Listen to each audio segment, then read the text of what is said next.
तो गाय को महाराज अगन्या कहा गया है, इसको विशेष तौर पर ध्यान रखना। तो मैंने आपको क्या बताया महाराज कि गाय का वर्णन अगर आपको पढ़ना है तो अथर्ववेद, ब्रह्मांड पुराण, स्कंद पुराण, पद्म पुराण, भविष्य पुराण और महाभारत, है ना।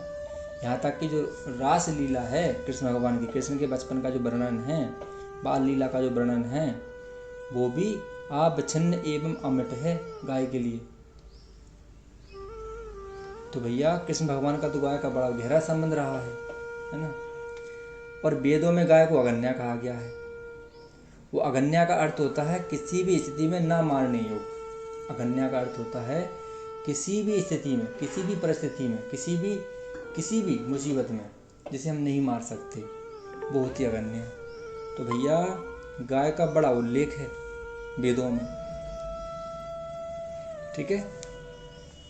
गाय अगर प्राण त्याग देती है महाराज, तो उसका मानवों की तरह, व्यक्तियों की तरह, इंसानों की तरह उसका संस्कार करना चाहिए, है ना।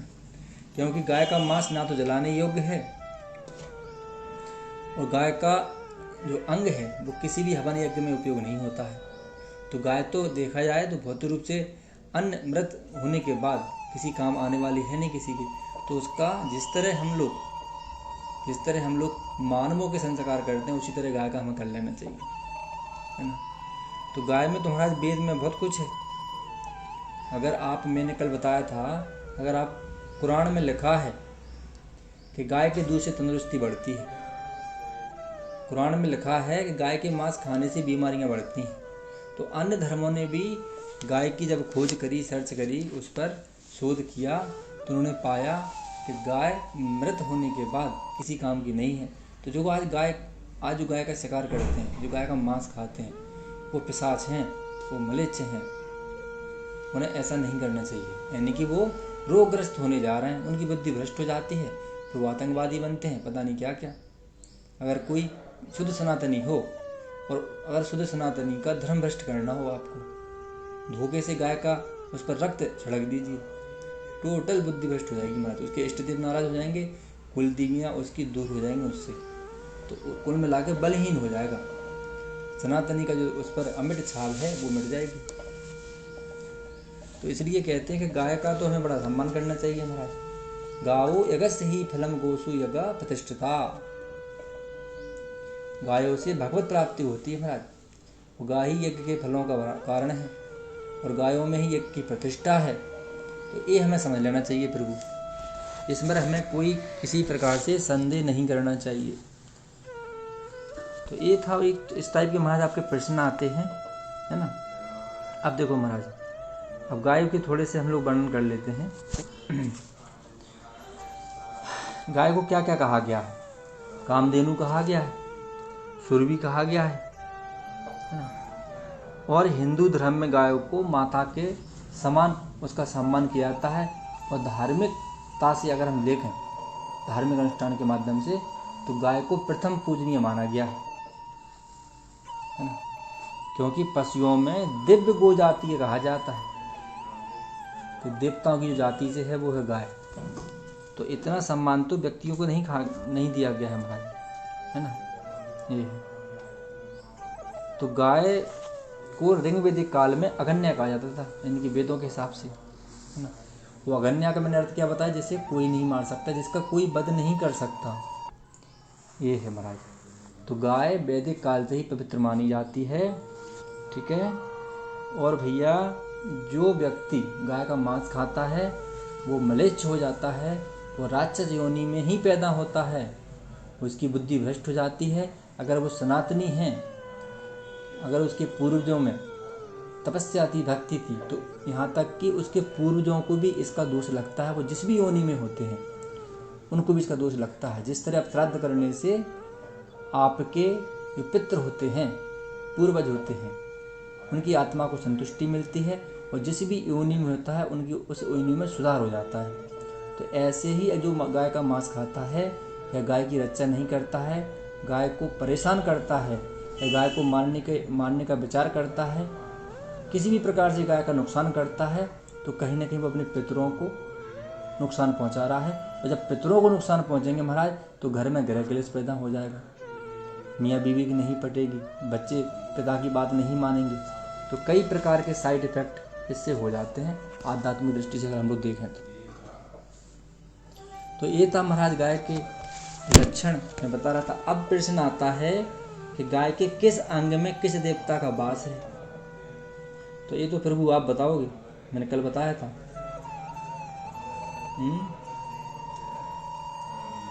क्यों महाराज, कौन बताएगा आप लोगों में से? गाय के उदर में क्या है, मुख में कौन से देवता विराजते हैं, सींगों में कौन से देवता विराजते हैं, कानों में कौन से विराजते हैं। तो महाराज ये वाली बात है। तो मैंने कल बोला था कि आप गाय को पढ़ के आना। क्यों महाराज? देखो प्रभु, गाय के मुख में चारों वेदों का निवास माना गया है। कल पंडित जी बोल रहे थे कि गाय का मुख अपवित्र होता है।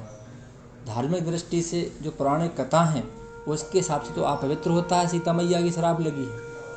लेकिन अगर हम वैदिक दृष्टि से देखें, पुराणों के मुताबिक अगर हम देखें तो गाय के मुख में चारों वेदों का निवास होता है प्रभु। और गाय के सींगों में भगवान शिव जी का वास माना जाता है। गाय के उदर में भगवान शिव जी के बड़े बड़े जो बेटे हैं कार्तिक, उनका वास माना जाता है। मत्स्यक में ब्रह्मा हैं, ललाट में रुद्र हैं, सींगों के आगे वाले भाग में भगवान इंद्र हैं, कानों में अश्विनी कुमार हैं, आंखों में सूर्य और चंद्र और दांतों में गरुण और जिह्वा में सरस्वती निवास करती है गाय के। तो महाराज गाय के अपान में सारे तीर्थ और सारे देवता निवास करते हैं। जो मूत्र स्थान होता है उसमें गंगा जी और दक्षिण पास में वरुण, कुबेर, वाम पास और महाबली यक्ष, रोम जो होता है उसमें ऋषिगण, पृष्ठ भाग में यमराज, जो खुर होते हैं उसमें अप्सराएं, मुख के भीतर गंधर्व और नासिका के अग्रभाग में सर्प का वास होता है। गाय के गोबर में महाराज लक्ष्मी विराजती है। इसलिए हम जब भी कोई धार्मिक अनुष्ठान करते हैं या फिर कोई संस्कार आने वाला होता है धार्मिक, तब हम गाय के गोबर की लीपापोती करते हैं। तो गाय के गोबर से वैज्ञानिक दृष्टि से मैंने क्या बताया था, ये धार्मिक दृष्टि हो गई महाराज। अगर वैज्ञानिक दृष्टि देखें अगर हम लोग, तो वैज्ञानिक दृष्टि से पर्यावरण की दृष्टि से बड़ी महत्वपूर्ण है गाय। यदि गाय ना हो तो हम अपने धार्मिक और सांस्कृतिक जितने भी पर्व हैं वो ना मना पाए महाराज। मना तो लेंगे लेकिन पवित्रता से नहीं मना पाए, क्योंकि जो गाय का दूध होता है, वो जो त्योहार होते हैं उनमें जो व्यंजन बनते हैं उनमें उनकी हिस्सेदारी होना बहुत आवश्यक है। नहीं तो आपके व्यंजन भी पवित्र नहीं माने जाएंगे, क्योंकि उसके दूध में अनेकानेक गुणों से भरा हुआ है उसका दूध। ठीक है महाराज, ये है। तो गाय पूजनीय एवं परम पवित्र माना गया है। भारतीय शास्त्र और वेद का आधार मानी गई है गाय। ऋग्वेद में बहुत वर्णन है महाराज, रुद्रों की माता, वसुगुणों की पुत्री, है ना। और इसकी नाभि में अमृत पाया जाता है जहाँ से दूध का गमन होता है महाराज। तो कहने का मतलब है कि जो इसका दूध सेवन करता है वो महाराज अमृतत्व को प्राप्त हो जाता है, यानी कि उसकी बुद्धि में हमेशा सद्गुण रहेगा, अच्छे विचार रहेंगे, अच्छी सोच रहेगी, जल्दी निर्णय हो जाएगा, लीडरशिप के गुण रहेंगे उसके अंदर, है ना। ये है महाराज गाय। और अगर हम और थोड़े से वैज्ञानिक में जाएं तो वैज्ञानिक दृष्टि से गोबर से घर लीपने से कीटाणु, मच्छर, कीड़े सभी नष्ट हो जाते हैं। गोबर की कंडी जलाकर लगातार 1 वर्ष तक दातुन करने से मुंह की जो गंध होती है वो दूर भाग जाती है, मैंने बताया था आप लोगों को। गौमूत्र के प्रयोग से तिल्ली नामक रोग नष्ट हो जाता है। अगर आपको तिल्ली नामक रोग है, अगर जो व्यक्ति गाय का मूत्र सेवन करता है, वो जो जहाँ पर गौशालाएं होती हैं, जहाँ गौचर होते हैं, वहाँ पर धार्मिक दृष्टि से कभी पिशाच प्रवेश नहीं करते। तो महाराज गाय के दूध में विशेष गुण हैं जो शरीर को पुष्ट करता है। और यहाँ तक कि महाराज जिसको बच्चे नहीं हो रहे हैं, जिसका गर्भ नहीं ठहरता है, पुत्र जन्म की शक्ति नहीं है, तो वो गाय का दुग्ध सेवन कर सकता है। और गोबर की रही बात तो पंचगव्य कर सकता है, वो भी सेवन कर सकता है।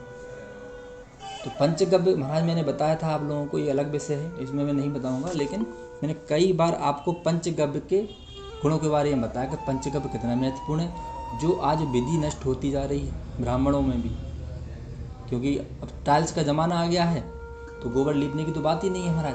तो अब ये समझ लो इसी को धीरे धीरे कलयुग का